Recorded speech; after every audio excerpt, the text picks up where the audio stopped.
Buckle up, America, it's a tariff time. The roads are bustling, the dealerships are buzzing, and the speedometers are ticking. But there's a storm brewing on the horizon. Friends, gather round. Let's talk about April 2nd, 2025. Mark that date on your calendars because it's not just any ordinary day. It's the day that could change the way we drive, buy, and think about cars. It sounds like a normal day, right?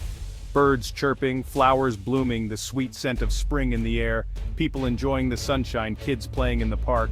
But beneath this serene surface, a seismic shift is about to occur. Imagine this, a 25% tariff on imported cars. Yes, you heard that right. A quarter of the car's price added as tax. This isn't just a number, it's a game changer. Yep, you heard that right. The man with the best words slapped a hefty tax on those foreign automobiles. This move, bold and controversial, has sent ripples through the automotive world.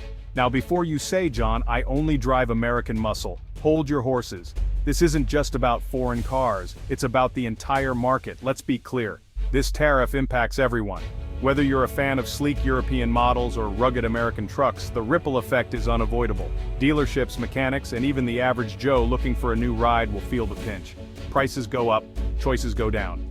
It's basic economics, folks. When the cost of importing cars rises, so does the price tag on the showroom floor. And that means fewer options for consumers. And it's all part of a bigger, shall we say, interesting plan. A plan that involves global trade routes, heated political debates, and a reshaping of trade policies. So buckle up, America. The road ahead is going to be a wild ride. Our friend in the White House had this whole "Make America Great Again" thing going on. Remember those red hats? The idea was to bring back American manufacturing jobs, especially in the car industry. Less reliance on those pesky imports, more American-made goods. Sounds good in theory, right? But here's the thing about economics. It's complicated, like really complicated. It's not as simple as slapping a tariff on something and watching the jobs magically reappear. In fact, it often has the opposite effect. This wasn't just a one-car hit, folks. This was a full-blown tariff palooza. We're talking steel, aluminum, washing machines, solar panels, you name it, we taxed it. And guess what happens when you suddenly make it more expensive for other countries to sell their stuff here? They get a tad grumpy. So what did they do? They retaliated with tariffs of their own. It became a tit-for-tat trade war. And you know who loses in a trade war? Everyone, especially consumers. Remember those higher prices we talked about? Buckle up, Buttercup, because things are about to get bumpy. Remember that fancy European chocolate you like? Yeah, that's more expensive now. And that new phone? Yup, price went up there too. Turns out when you disrupt global trade, it has a ripple effect, like throwing a rock in a pond. But instead of ripples, it's price hikes. And it's not just consumers feeling the pinch. Businesses relying on imported goods, they're hurting too. Farmers who can't sell their soybeans to China anymore, not laughing. This whole trade war thing, it's a mess. A big expensive mess. Oh, Canada, our neighbors to the north aren't happy. Now Canada, our friendly neighbors to the north. They love hockey, maple syrup, and apparently free trade. So when America decided to play tariff roulette, Canada was not amused. They even had a special name for it, the Trump tariffs. Catchy, right? Canada retaliated with tariffs of their own. They even started boycotting American goods. Turns out, Canadians really like their bourbon, but they like fair trade even more. Who knew? Europe or bust Canada finds new friends. With trade relations with the US in the doghouse, Canada decided to look elsewhere for some free trade love. And who did they turn to? The European Union. Ah, Europe, land of cheese, wine, and surprisingly good trade deals. Canada and the EU already had CETA, the Comprehensive Economic and Trade Agreement. But with the US out of the picture, or at least in the naughty corner, Canada decided to double down on their European friendship. Mark Carney, Canada's secret weapon. A man of many talents and even more titles. He's British, by the way. Enter Mark Carney. A name that resonates in the corridors of power, both in Canada and across the pond. Former governor of the Bank of England, financial whiz kid, the man who steered the UK through some of its most turbulent economic waters. And as of 2025, Canada's special envoy to the EU. A role that requires not just expertise, but finesse and a deep understanding of international relations. His mission? To smooth over any post-trade war awkwardness and make sure those trade deals with Europe are tighter than a drum. It's a task that demands a blend of diplomacy, economic savvy, and a touch of charm. Now you might be thinking, wait, isn't he British?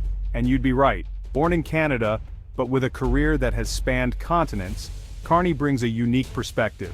But hey, Canada needed the best, and sometimes the best comes with a side of tea and crumpets. His British roots are just part of the package. Plus, who better to negotiate with the Europeans than someone who knows them like the back of his very British hand? With his extensive experience and connections, Carney is perfectly positioned to bridge the gap between Canada and Europe, ensuring that both sides come out ahead. His appointment is a testament to Canada's strategic thinking. In a world where alliances and trade deals can make or break economies, having someone like Carney on your side is invaluable. He's not just a figurehead, he's a powerhouse of knowledge and strategy. So as Canada navigates the complex waters of international trade, it does so with a secret weapon that's not so secret anymore. Mark Carney, the British-Canadian maestro, orchestrating deals and smoothing out the rough edges of diplomacy. In the end, it's not just about where he's from but what he brings to the table. And for Canada, Mark Carney brings a lot. A blend of British sophistication and Canadian pragmatism, making him the perfect envoy for these challenging times. The New World Order, of trade at least. In recent years, the global trade landscape has undergone a seismic shift, reshaping the way nations interact and do business with one another. The once stable and predictable patterns of trade have been disrupted, leading to a new era of uncertainty and opportunity. So, where does that leave us? The answer is complex and multifaceted. On one hand, some countries have adapted quickly, forging new alliances and trade agreements to secure their economic futures. On the other hand, others have struggled to keep up with the rapid changes, finding themselves left behind in this new world order. Well, the global trade landscape has definitely shifted. The rise of emerging markets, technological advancements, and shifting political landscapes have all played a role in this transformation. Countries that were once considered economic powerhouses are now facing stiff competition from new players on the global stage. America's go-it-alone approach has left it a bit isolated. The decision to impose tariffs and withdraw from international trade agreements has had far-reaching consequences, not just for the United States but for the entire global economy. Factories have closed, jobs have been lost, and the ripple effects are being felt around the world. Canada's found new friends in Europe. In response to the changing trade dynamics, Canada has sought to strengthen its ties with the European Union, signing new trade agreements and fostering closer economic cooperation. This has opened up new opportunities for Canadian businesses and helped to mitigate the impact of the shifting trade landscape. And the world is watching, wondering what the future holds. As countries navigate this new era of trade, the global community is paying close attention, eager to see how these changes will play out. Will new alliances be formed? Will old rivalries be reignited? Only time will tell. One thing's for sure, the days of predictable trade are over. The volatility in the stock markets and the disruptions in global supply chains are clear indicators that we are in uncharted territory. Businesses and governments alike must adapt to this new reality, finding innovative solutions to the challenges that lie ahead. The future is uncertain, but one thing's clear. When it comes to global trade, it's a whole new ballgame. The rules have changed, and those who can adapt quickly will thrive, while those who cling to the old ways may find themselves left behind. Collaboration, innovation, and flexibility will be key to navigating this new landscape.